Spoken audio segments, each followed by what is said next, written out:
Story 1. The Stranger at the School Gates. It was the last day of 4th grade, and excitement buzzed in the air as students ran through the halls, eager to begin summer vacation. My best friend Chris and I had plans to hang out after school to celebrate. We'd been friends since kindergarten, and every year our parents took us out for ice cream on the last day. This time, Chris's dad had promised to pick us up together. The bell rang, and kids rushed out of the classrooms, flooding the exit doors. I waited by the school gates, scanning the crowd for Chris's dad, but I didn't see him. A man approached me instead, someone I didn't recognize. He wore a baseball cap pulled low over his face and sunglasses, even though it was an overcast day.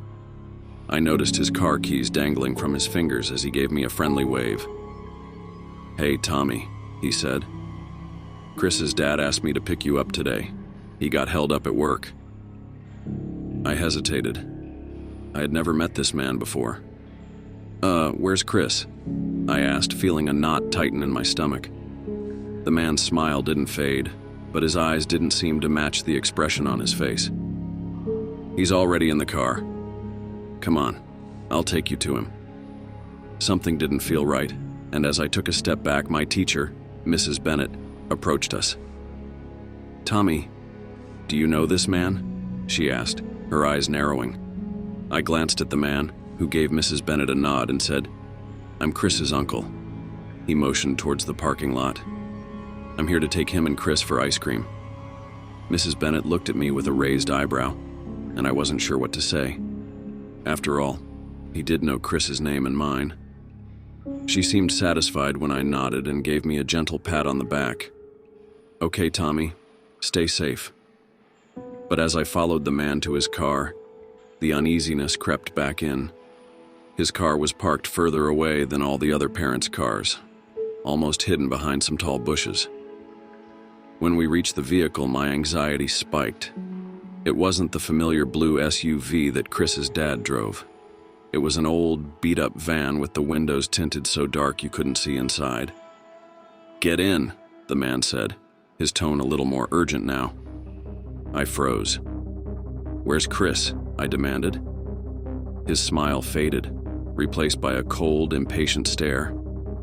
"Get in the van, Tommy." Before I could react, he lunged forward and grabbed my wrist. I twisted away and let out the loudest scream I could muster, jerking my arm out of his grip. I stumbled back, just as Mrs. Bennett's voice shouted from behind me, "Hey, what's going on?"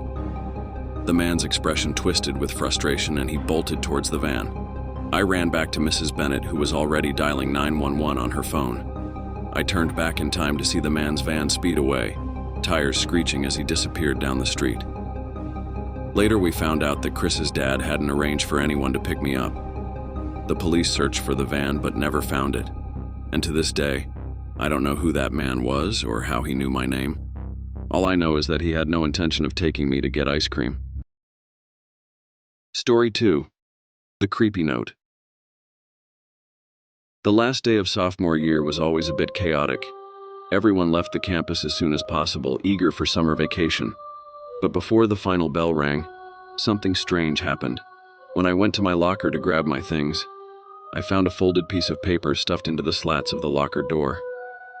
At first I thought it was a joke from one of my friends, a silly note saying goodbye for the summer.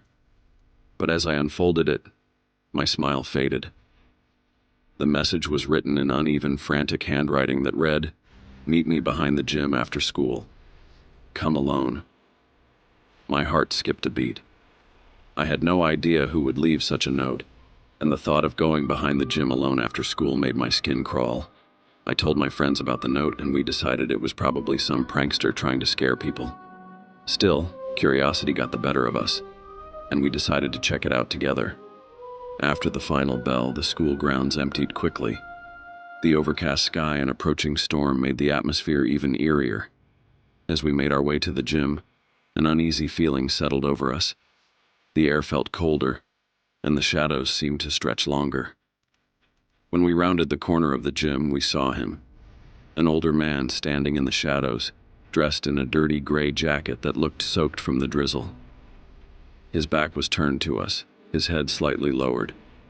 We stopped in our tracks, staring at him in silence. I had no idea who he was, but something about him felt wrong, like he didn't belong there. Suddenly he turned around, his face partially obscured by a hood. He didn't look like a teacher or any janitor I'd ever seen. There was something unsettling about the way his eyes fixed on us. It was as if he was studying us, weighing his options. My friend nervously called out,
memorable on the last day of school. There was an abandoned elementary school on the outskirts of town, notorious for being haunted. It had been shut down for nearly 15 years, and rumors swirled about why it was left to decay. Some said it was because of a fire, others whispered about a tragic event. We thought it would be thrilling to break in and explore, even though it was a gray, stormy afternoon. We parked near the back entrance where a fence had fallen over and climbed through a broken window. Inside, the air was stale and heavy, with a faint smell of mold. Dust covered everything: the desks, the chalkboards, and the forgotten school supplies left behind. As we wandered the dark halls, our flashlights barely pierced the gloom. The place was eerily quiet except for the occasional creaking sound, like the building itself was breathing. We decided to split up to cover more ground. Two of us went to explore the classrooms while the other two went towards the gym. Not long after, my friend and I heard a faint tapping sound coming from one of the classrooms. We turned off our flashlights and listened. The tapping grew louder, like someone was rhythmically knocking on a desk. My friend whispered, "Let's go check it out." We tiptoed down the hall and peeked into the room where the sound was coming from. To our shock, there was a desk in the middle of the room, and the lid was slowly opening and closing on its own, as if someone invisible was lifting it. Suddenly it slammed shut, and we heard a faint, childlike giggle echo through the empty halls. We spun around and sprinted back towards the gym to find our other friends. But when we reached the gym doors, we found them ajar, swinging slowly. The gym was pitch black, and as we stepped inside, the door slammed shut behind us. In the darkness, we saw a figure at the far end of the gym. It was small, child-sized, and it stood perfectly still. "Hey, is someone there?" my friend shouted. But as we took a step forward, the figure darted away into the shadows. We followed, adrenaline rushing through us, but as we turned a corner into the locker rooms, we found nothing but silence. The lights suddenly flickered, revealing dozens of tiny handprints on the walls, dusty, as if left by children years ago. We froze in terror as we realized they weren't there before. We didn't waste another second. We sprinted back the way we came and climbed out the window. It wasn't until we were safely back in the car that we noticed my friend had a small, dusty handprint on his shoulder. The school was torn down later that year, but to this day, I wonder what we would have found if we had stayed inside just a little longer.